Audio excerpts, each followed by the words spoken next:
好了，各位亲友大家晚上好，我们开始今天的分享啊。我们先分享田勇同学的一个体会啊，他也是关于802课，就关于切换的这一课的这个体会。他说学了这一课之后啊，让我有了反思的机会，就关于自己的身体啊，还有很多方面啊。他说第一，说切换版本，不贴标签，说与身体某些情况或在医学上常见的一些现象，虽然按常识都这么认为，比方这个病或者这个身体都这么认为，的，他说什么呢？但这只是无限可能中的一种。比方说，有的人说这个病就好像不好了，或这个病如何了。那如果你被贴上这样的标签，就认为这个病好像就不好了，那就麻烦了。他说这个只是无限可能中的一种，说为什么不尝试切换到更好的可能呢？还有一句话就是从根本上解决，为什么不能这样呢？就不是更简单吗？说事物如是啊，身体亦如是。放下一贯的标签，切换回到本来状态那个版本，本来就是健康的，要切换到什么这样一个版本里面来。我觉得这个是非常非常重要的啊。说二，说更新对锻炼的认知，说今后啊不再是好像我要去锻炼，我要去干什么，当然你是在锻炼，但从内心深处呢说，而是要回归本来的状态，我本来就有那个状态，就有那个安静的状态，就有什么那个放松的状态，本来它就有的，不是说我练之后它才能呈现什么状态啊。说回归婴儿般的轻松自然灵活啊。第三是要向家人呢及一切生命学习，卸掉我执的习性。说生命啊鲜活灵动，不应该受限于我执，说一定按我的来，平常这种事要按照我的来，那个按照我的来，不应该是这样的哈。说卸掉它，没有这个就是我强，只有什么要去示弱。说今后啊，应抱着学习探索的心，说原来可以这样啊。比方遇到一个事儿，你是这样想的，他是这样做的，你就得听我的，你就不能这样做。现在就原来还可以这样的。你要去这么想的话，生活就少了很多的那种烦恼。原来还可以这样啊。说这样呢就会乐趣无穷无限的轻松快乐幸福和谐。说第四，向身体忏悔，我不懂啊，对我自己啊自己弄破了手指和整个身体忏悔，就是我伤害到我的身体了，我不懂，我无知，应该尊重身体，用爱呵护。说遇到事呢，也不要去我执，非得要怎么样，要学会安静、放松、灵活、轻松的化解。说第五呢，要戒躁，学会及时的修养。身体这个燥热呀，是助我修心的。那身体感到很燥，是助我修心的啊。说再有燥，就切换到什么呢？松静自然的虚空状态这样一个版本，这样就顺了，是吧？它就舒服了哈。就说没准哪天啊，随便一键就能轻松切换的本来状态，本来就是安静的、慈悲的、健康的、通畅的啊，喜悦、祥和、幸福、美好的，说多好啊！说总之啊，学会切换归零啊，选择回到本来的那个状态上来啊。他还说了说这个对放松的醒悟啊，说好像突然明白了为什么李老师每次讲课都那么神采奕奕，那么美好幸福啊，总是满满的活力。这就是老师说李老师的选择啊，用这么美好的状态向我们传达着什么呢？生命本自具足，你只需选择什么版本，身心就显化出什么状态。真的这样啊，就是你生命中有很多版本，有所谓好美好的，有所谓不是那么美好的，有的是，那你怎么办？你要去选择这个向阳的，选择这个美好的。当你选择这个版本了，你就展现出这个版本的样子出来了。当然，我人生不可能永远都是美好，都是幸福的，一定还会有什么呢？各种各样的版本的存在。但是我经历那个版本之后，我就知道，就好像刚才讲的一样，原来还可以这样啊！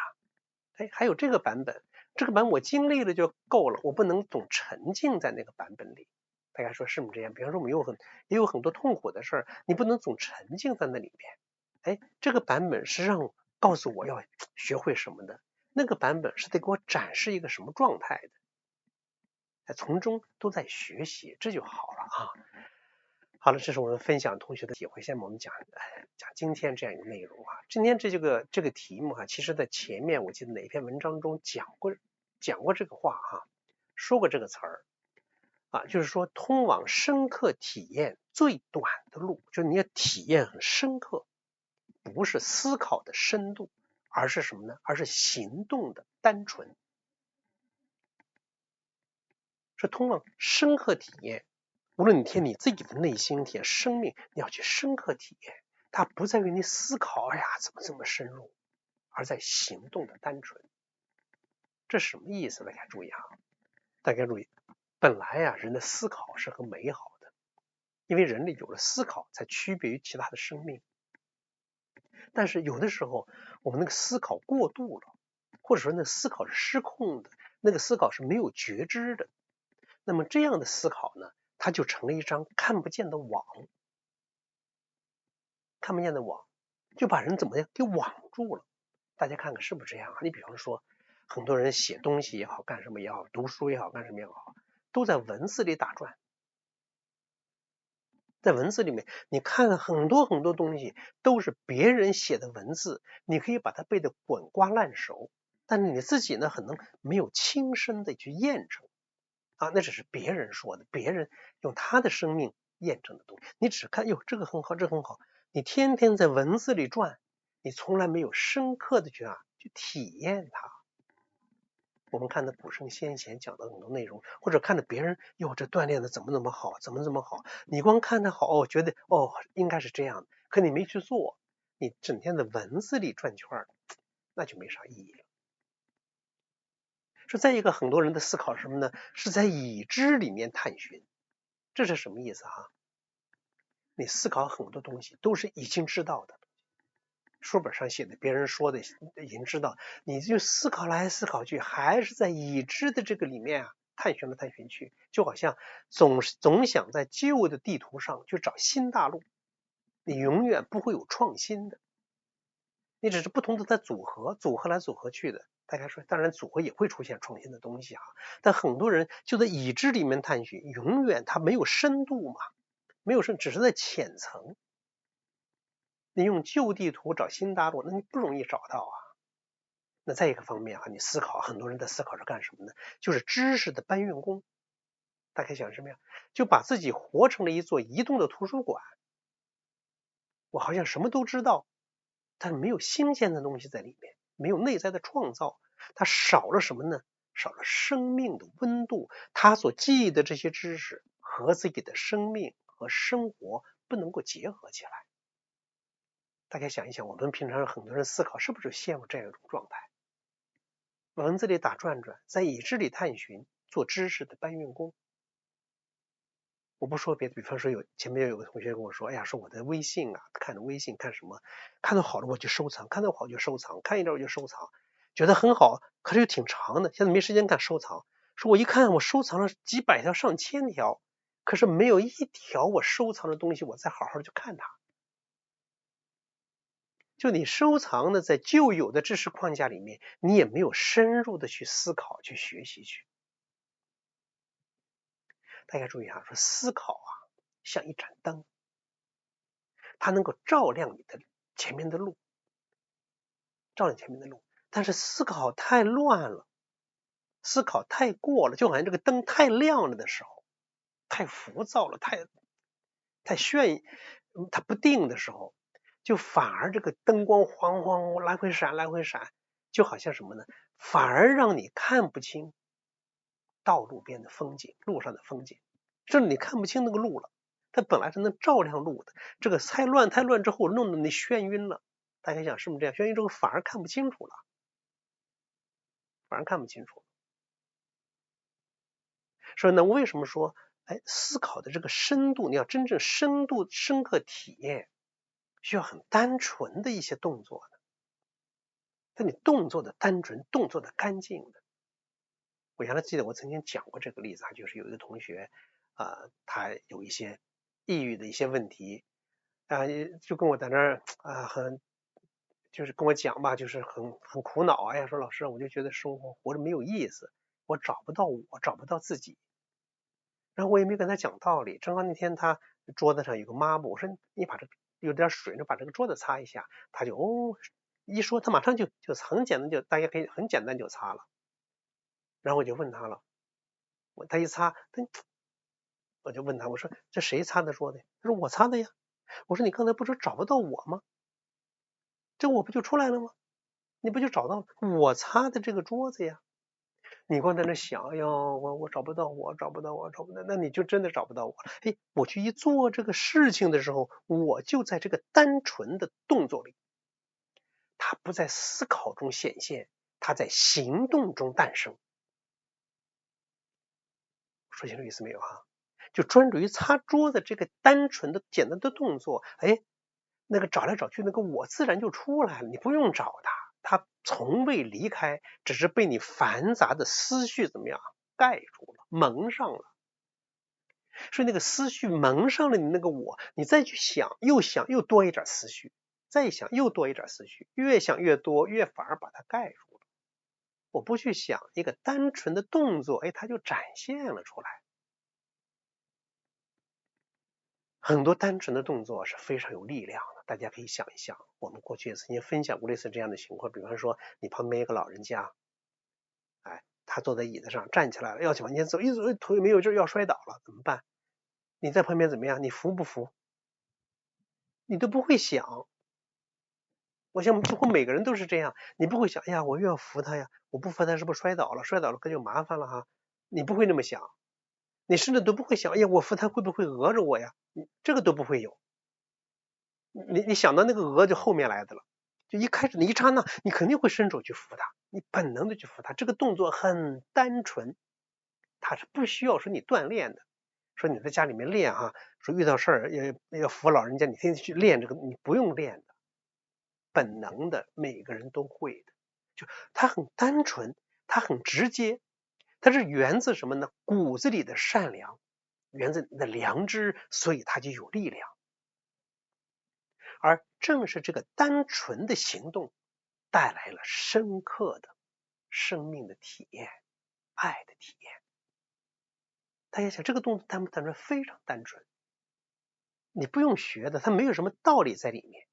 不需要讲道理哦，说这是知行合一啊，这是致良知，你没有这些词儿的，它就是这一下，没有文字，没有思考，就是单纯的动作，那种深刻的直指内心的那个善良良知就展现了出来。再比方说打拳，平常我们讲啊，说这个练武术的话，都知道说拳无拳，意无意，无意当中有真意。就那个动作，它是没有那么多话，说这个动作有什么叫个什么名字，什么什么招式，怎么样，它没有这个。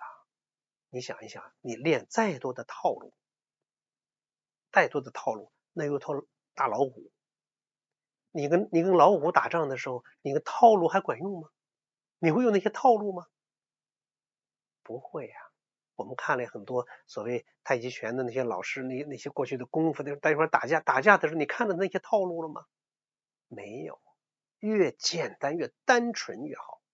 大家想是不是这样？如果打拳的时候，那些这个动作标准不标准，好看不好看，怎么评价？那就不是，那就是什么呢？你打的不是太极拳了，而是头脑中的表演。真正的拳是干净、单纯、自然。那个老虎它没有招式，没有什么什么这个招那个，它就是很单纯的，它的本能合在一起，它全然投入的。大家想什么呀？就你在那个全然投入的单纯当中，那个心反而什么进入最深的宁静空间，因为你没有杂念了。就越单纯的动作，越接近什么身心合一，越是复杂的思维啊，越远离了深刻的体验。所以我们在锻炼的时候也是这样，越单纯越好。就这个动作越自然越好。自然的生活中我都会这样去做，你看，是往外。富贵婴哇，哇，生活中它就是一个买无疆，就是这样一个动作。富贵婴儿窝在那就是个婴儿的动作，它不需要额外的去创造，再加一个什么东西在里面，再给它另外什么一套理论在里面，它都不需要的，都不需要，它就是简单的、单纯的这样的动作。但大家注意哈，说我们放下头脑，放下这个思维，并不是说否定这个思维。需要澄清的什么呢？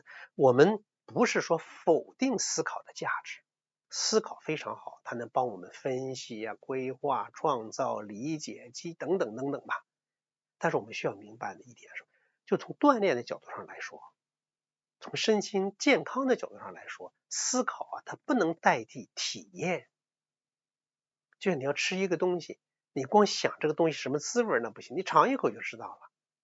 说思考和体验啊，就真的像这样，是如同导航和旅行一样。导航很重要，但如果你只导航而不上路不走，你永远也到不了目的地。你拿了个导航说从这儿到北京，开车多长时间都到了。你光看着地图，你不走路那也不行啊。大概想是不是这样？你到不了目的地，路沿途的风景你也看不见。你有导航思想，它有的时候它是一个导航，但是你去体验，那又是另外一回事儿。大概说是不是这样？你不然的话，你光有思想，你没有去体验，你光导航不去旅行，那你导航有啥意义啊？你只能跟别人说一说，从这可以走，那你说那个东西没什么价值，是吧？所以有的时候我们需要放下我们的思想，用单纯的动作引导我们直接进入深刻的体验。但是放下思想不容易，说你放下头脑不容易。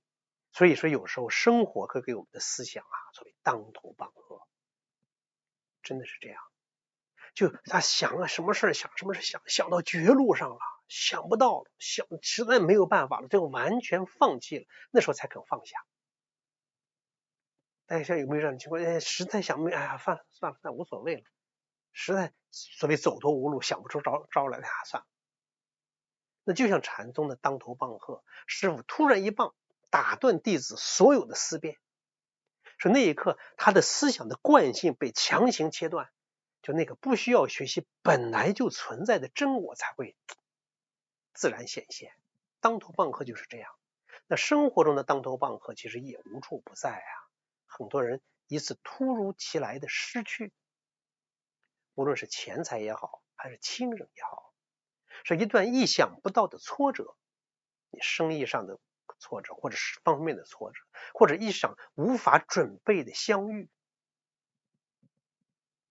大家想是不是生活中说大难不死必有后福，一种特殊的情况发生之后，让你那个时候没有办法，就所谓那个我那个思维在那时候没有任何办法，被逼无奈的放下的时候，大家想是不是这样？有的时候反而会出现转机。就这些时刻迫使我们放下头脑，用最本能最单纯的方式去回应外面发生的一切。而往往在这个时候，就在这个回应的时候，我们才遇见了最真实的那个自己。就在些特殊的情况下，这患难见真心也是类似这样，在特殊的情况下，头脑没有办法了，完全放掉了。就特殊的情况逼迫着你用最本能的最单纯的方式去回应。在这个时候你才遇见了最美的最真实的自己。所以在生活当中我们自己要可以锻炼这种单纯的行动。比方说每天去做一件什么呢？不带思考的小事儿。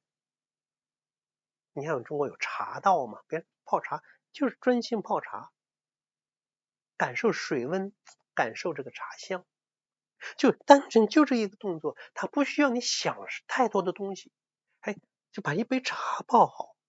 我在家里洗碗，我把碗洗好，把地拖好，这本身它就是一种非常高级的锻炼，它就是一个很简单很单纯的动作，反而容易给你最深刻的体验。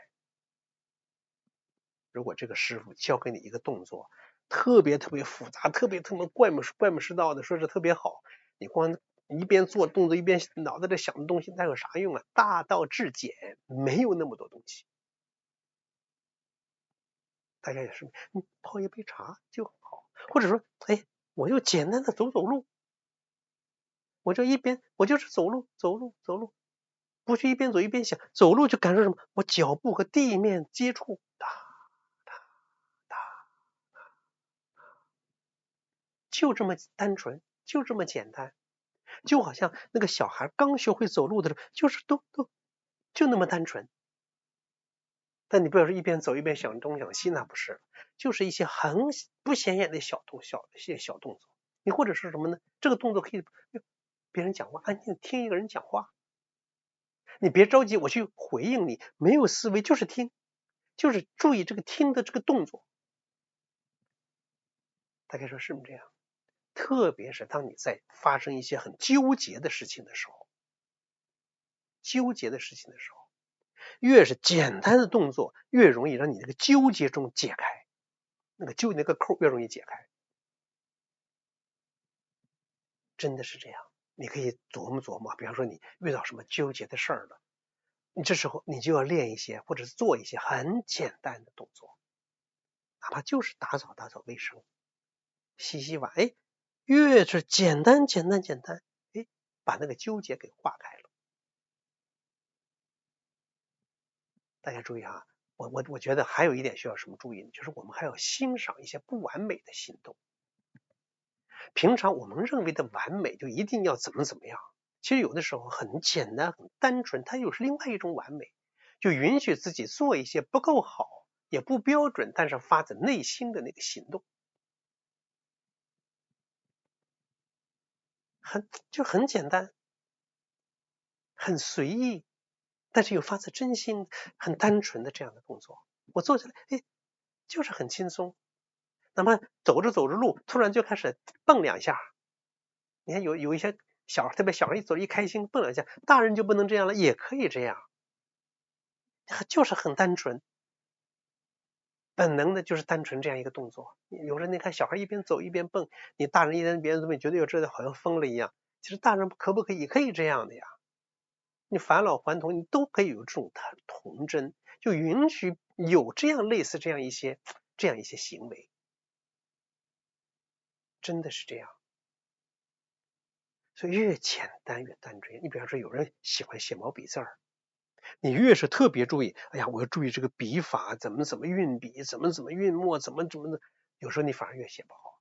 有时候越可能很随意的一笔，哎呦，这一笔写得非常非常好。所以呢，我就觉得哈，就是我们不要把锻炼呀或者生活弄得很复杂，它就是很简单的，很简单。所以我就说，下次当你又在思考人生的意义的时候啊，你不妨就起来擦一擦面前的这个桌子，就在抹布和桌子接触的过程中，或者在洗的时候，水渍被那个桌面上有水，擦去也擦干净了。就这么简单的动作当中，那个你一直在寻找的答案，可能正在以最朴素的方式向你显现。大家说是不是这样？因为深刻的体验真的不在远方，就在你当下的那一个单纯的动作里。大道至简呀，体验至纯。有的时候思考是很重的，因为想事想得很累嘛。放下，有的时候需要适当的放下思考的重量，行动的那个轻盈，自然的会带着你飞翔。真的是这样，有时候我深刻体验，你放下思考的重量，你为什么？你看毛主席不也讲，放下包袱，什么开动机器？放下什么包袱？思想的包袱，那个生命的机器才能开动。真的，放下思考的重量，行动的轻盈，自然会带着你飞翔。锻炼会不一样，生活也会变得不一样。好吧，我们现在一起来锻炼啊。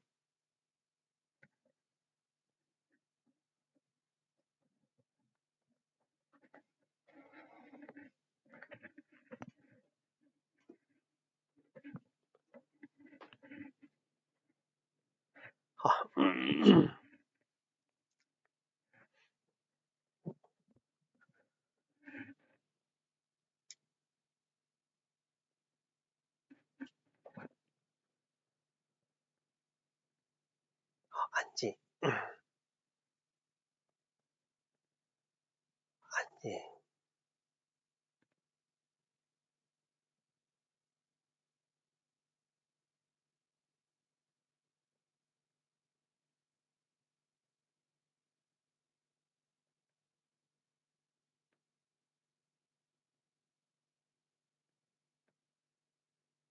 就往这一站，那头脑啪啦，哦，停了，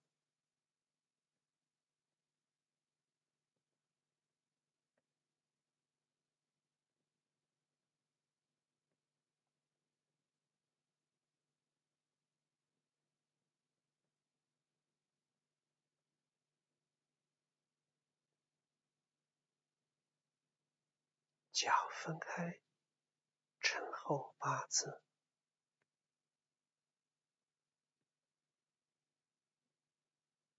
就跟肩膀差不多宽就可以了。脚尖呢略微窄一点点，就你站的时候站平行了也没问题啊。两个手慢慢的向前抬起，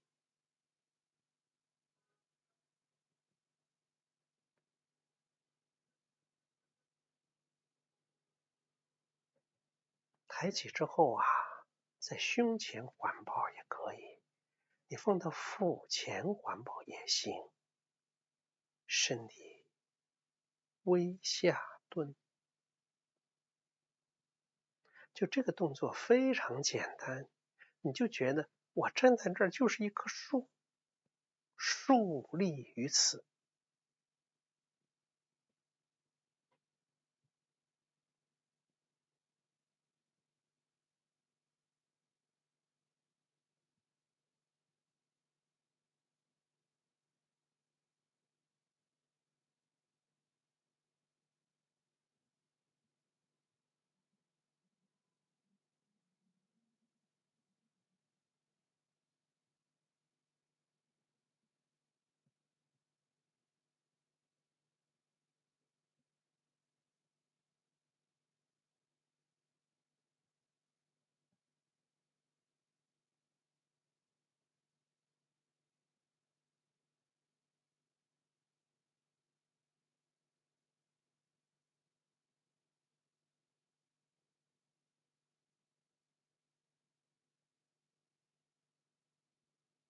就最朴素、最简单的状态，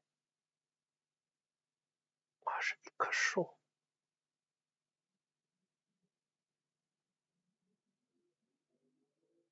或者说那种最朴素的，我站在这儿，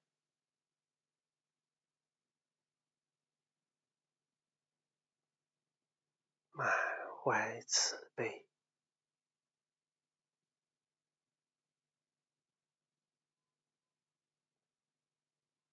就呈现出那种慈悲的状态。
安静，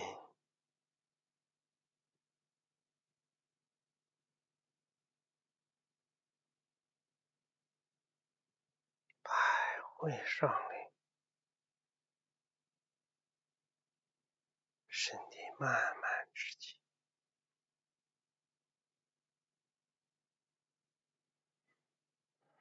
脚慢慢合拢，手缓缓下落，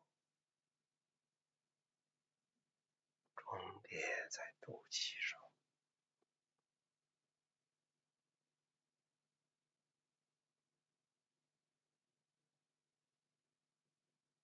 静养。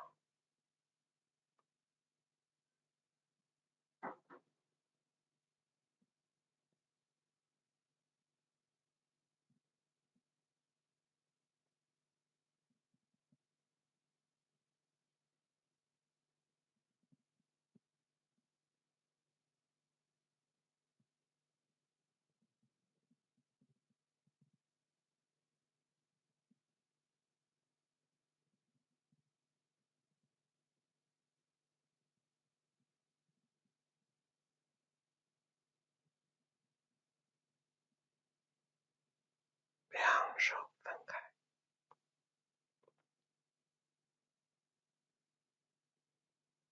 敞开心胸，张开怀抱，就是最单纯的、最简单的奉献爱的动作，没有思维，直接就是觉知无限虚空，无限慈悲。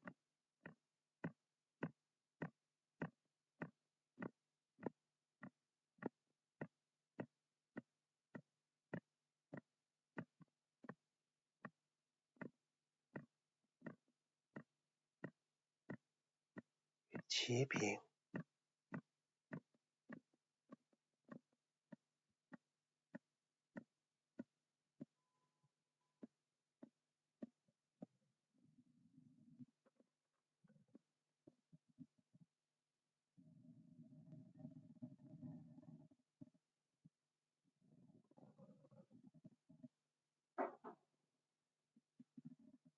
肩平，动作没有所谓标准，就是简单直接的爱的奉献，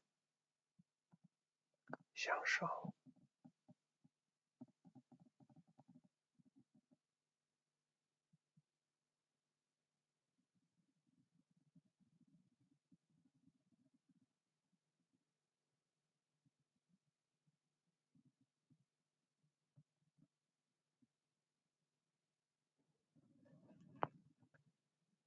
到头顶上方，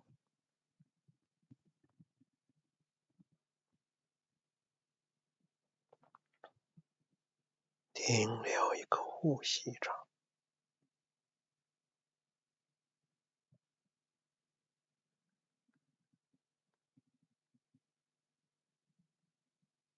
慢慢下落。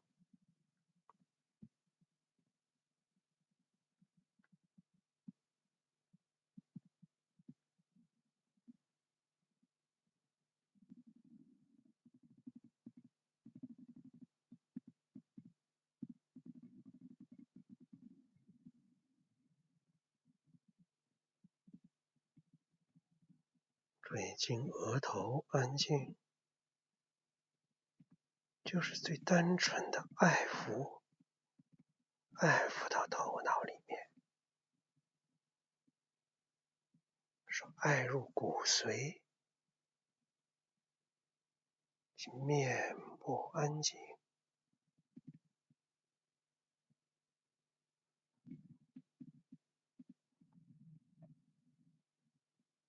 颈项，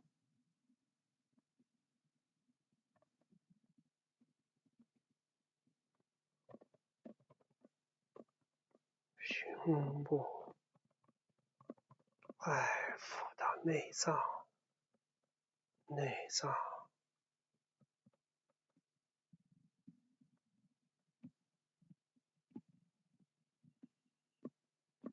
心口，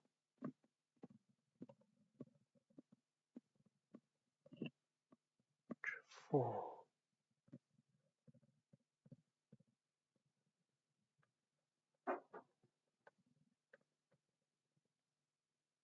小腹，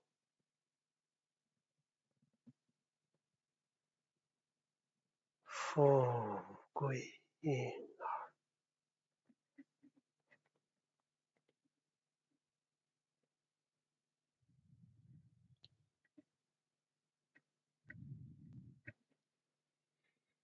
两手扶于足面，下身体，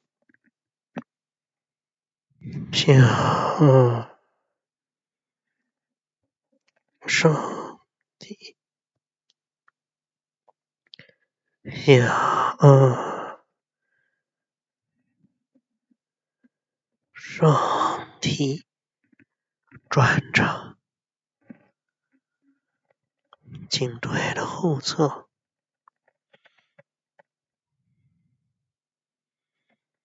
向上，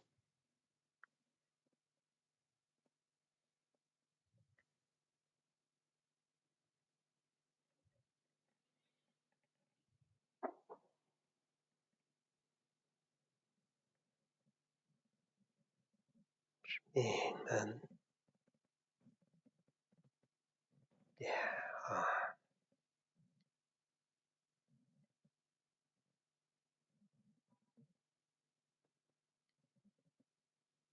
手相接，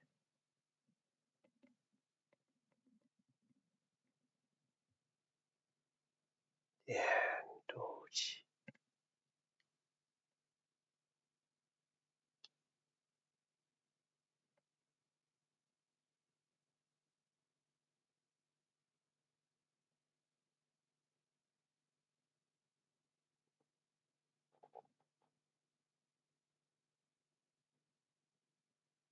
两手分开，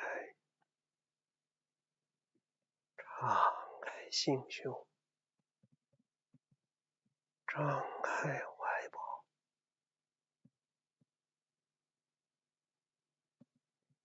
手向上拉起，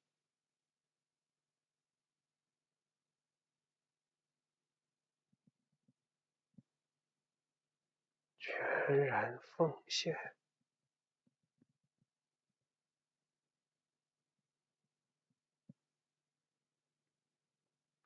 齐平，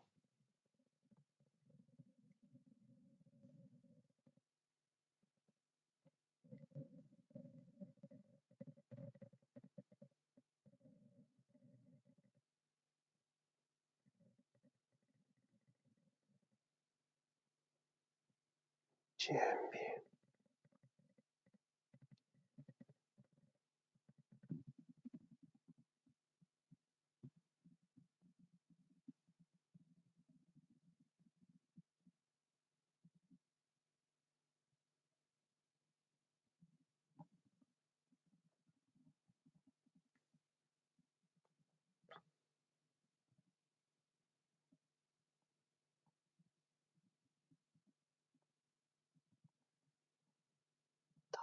头顶上方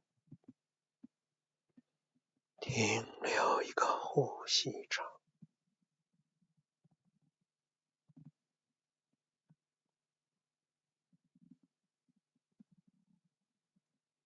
慢慢下落，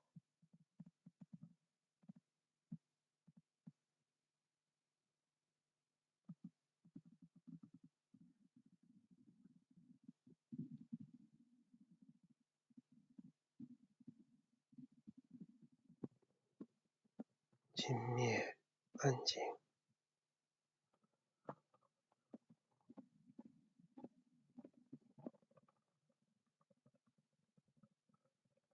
指胸，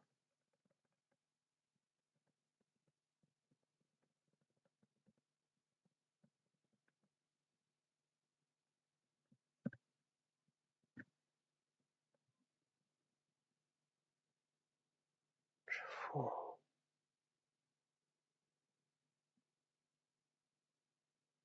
富贵应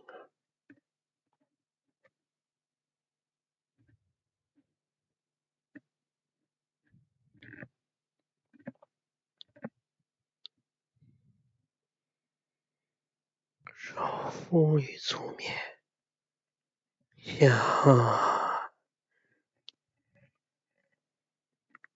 上帝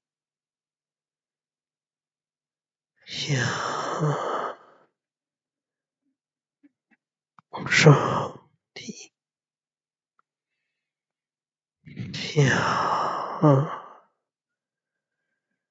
上帝转掌，颈椎的后侧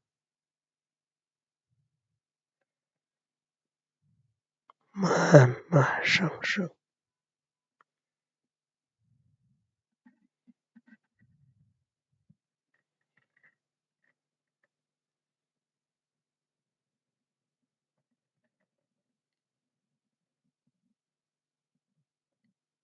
命门点按，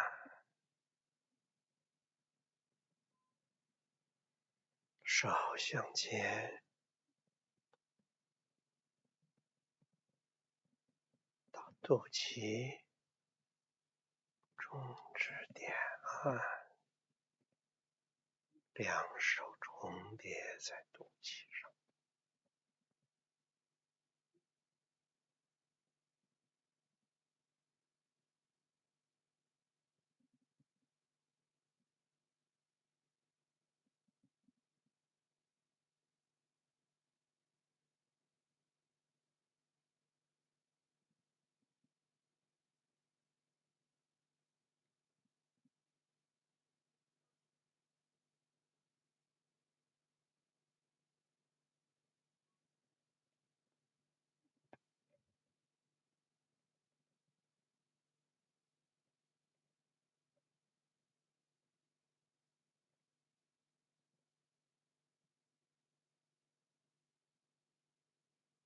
安静，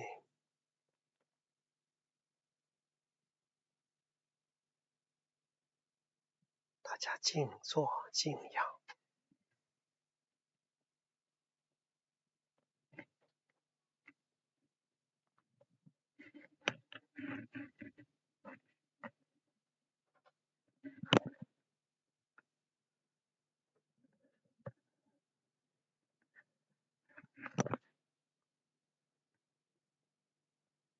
就坐在这儿也是很简单的，很单纯，没有那么多这样的标准那样的标准，一待没有那么多框框。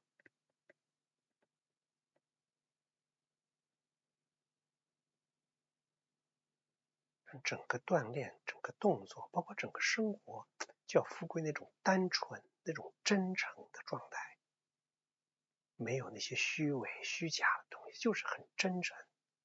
真诚呢，最有力量。我们今天锻炼就锻炼到这儿，大家想静坐的，还可以多坐一会儿啊。